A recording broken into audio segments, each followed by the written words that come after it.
Hey guys, it's Lumen, and welcome to my 10-minute review on Yu-Gi-Oh! Though I could ramble on for hours about any machine, I figured that it would be easier for players to watch a bite-sized review that covers everything I think is important in 10 minutes or less. With that said, I don't have much time, so let's get right into it. We're going to kick things off with the hype top priority cards, starting with Yugi. Though Yugi has left an indelible mark on the game's history as the first great transform lead, the unrelenting nature of power creep meant that Yugi was left behind a long time ago. Unfortunately, that same transform form isn't too great anymore, as no shield really sucks in current endgame content despite Dark Magician Yugi's ridiculous multipliers.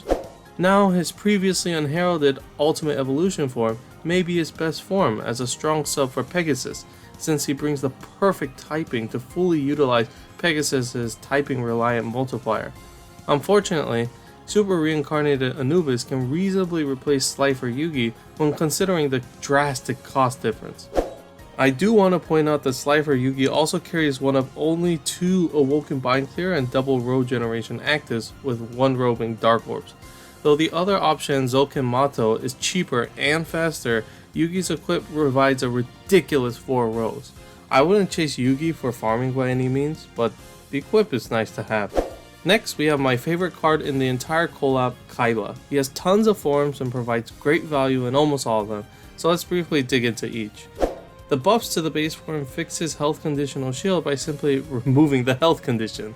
No, seriously, Blue Eyes Kaiba has an unconditional shield that halves all damage. While this buff would have been better appreciated when Blue Eyes Kaiba was the first blue autofoil lead in North America, I think it's better late than never. Besides, Blue Eyes Kaiba was always a farming card with that ridiculous double row generation active on an even more ridiculous cooldown. Obelisk Kaiba feels like the most niche form, with his perfect bicolor board dictating much of his value. Though the extra animations suck a lot for ranking and a little for farming, I can see those same effects making Kaiba a critical piece for some ranking. His active color coverage is also unique. The leader skill pairs extremely well with his base form, as it provides the same unconditional half shield but packs an extra combo effect instead of an auto fluff. Ultimate Kaiba is the endgame oriented sub for various leads such as Natsuru. While he works with Royal Oak, Oak usually relies on equips to cover the value that Ultimate Kaiba brings, and subs in Kiori instead for coverage of light attribute for Shura 3. Though Natsuru can use Kiori as well, Ultimate Kaiba provides immense value not only through color coverage but also because the active is extremely reusable throughout Shura 3 for both delay and shield. As for the equips, Obelisk card is like a watered down version of Pegasus equip, except that it also carries a perfect bicolor to output maximum damage while the Fujin effect is active, which would be cool if the upcoming Blue Albert didn't have more than 20 billion health to chunk through after breaking Super Resolve. Meanwhile, Ultimate Blue Eyes card is a decent delay equip, but otherwise isn't really anything special apart from the Blue Takoyaki Awakening. Moving on, we have Marik. To be honest, it was pretty funny how many people tossed him to the curb on release in favor of Yugi, only to be the premier farming lead for Raziel Descendant, which debuts shortly after the collab. My only interest in Marik is his full Cleric and Void active, which is only rivaled by Natsuru's equip, except that Marik trades 1 less turn of Void for a lower cooldown by 8 turns.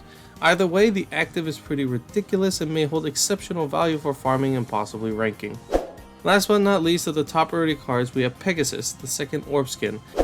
He is arguably the most recognizable card to be associated with the debut of scaling health and recovery multipliers based on typing. For Pegasus, he scales off of Balanced Devil and God, so cards like Slifer Yugi and Super Reincarnated Anubis are phenomenal, since they carry all 3 types. Pegasus provides awesome orb generation and anti-spinner protection via active lock, which is pretty nice, but probably not too valuable until we get a dungeon that places heavy emphasis on spinners. Unfortunately, Pegasus doesn't have a shield in his leader skill, which sucks when going up against enemy gravities despite his novel type scaling multipliers and his massive extra combo effect. To be honest, when I saw the 4 extra combos per lead, I immediately thought of swiping 10 combos in a Fua with the system of Furaku. Alas, if only Pegasus had a shield. Though the transform form is cool, Pegasus equip may be the real value of the new Orb skin, as it not only carries great awakenings but also a full shield and 3-turn Fujin active that will be immensely valuable for the upcoming endgame dungeon that was recently announced on YouTube. I guess Toon World not only breaks Yu-Gi-Oh, but also Pad. Moving on to the middle rarity, first up is Exodia, not Orphereon. Though Exodia has instantly garnered hype as Phyllis's main man, I want to pump the brakes a bit here. Exodia definitely outputs damage, but finding substitutes for damage output is much easier than looking to replace a niche set of awakenings or a specialized active. Now, Exodia does carry a fusion and Void active, but the effects only last for one turn, which is pretty terrible in an age of super resolves. The massive burst effect also doesn't really help much if your team is already blasting double damage caps. I think the real value of Exodia is using the active for farming, as the fusion and Void combined with the ridiculous burst looks to be immensely valuable. Of course, I don't have Phyllis, so I couldn't really care too much about Exodia in terms of endgame. Hopefully I can get the Cross Fairy next time. Next, we have Joey Wheeler. While Red Eye's Metal Joey is the next generation of Ryumei and Fatalis as revamped leads based on L's, the real value of Joey is in his old mass attack button and double row generation active. The cooldown is reasonably low and the button multiplier high enough to be used for hybrid int button swipe setups that want to take advantage of buttoning one floor and swiping the next to stuff in some more dungeon boost awakenings. More importantly, the active can be used to button swipe in dungeons that have 7 floors. A little shout out to Summon Skull for its ridiculous anti-god damage output with 3 killers, on-type killer latent availability, and that spicy same color sub-attribute for even more damage. Imagine equipping the bottled Rafflesia as well.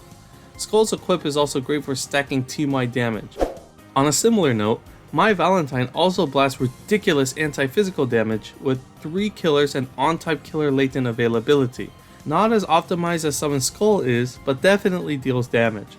Equip is basically a historical relic at this point as the second weapon to have the Fua awakening. If the poison playstyle was any good, Bakura would be at its forefront. Alas, poison is just an experimental possibility that only YouTubers care about for free content. That being said, the cooldown reduction means that you only need 4 copies to system tricolor boards. The equip is also fantastic for prospective poison teams such as Dino. Dark Magician is basically a budget version of the elite delay equips like Red Ford card and Academy Orochi ID card. Still pretty nice in Shura 2 and Ultra 2 since the killers are valuable on the early floors.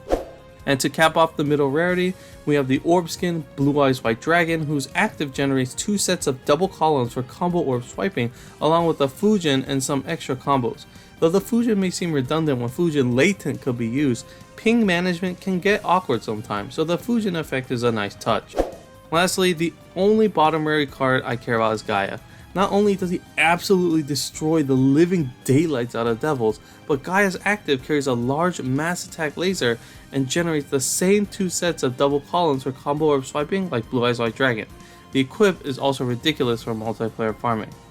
And that's my take on Yu-Gi-Oh! In 10 minutes or less. See you in the next event, and as always, good luck and have fun.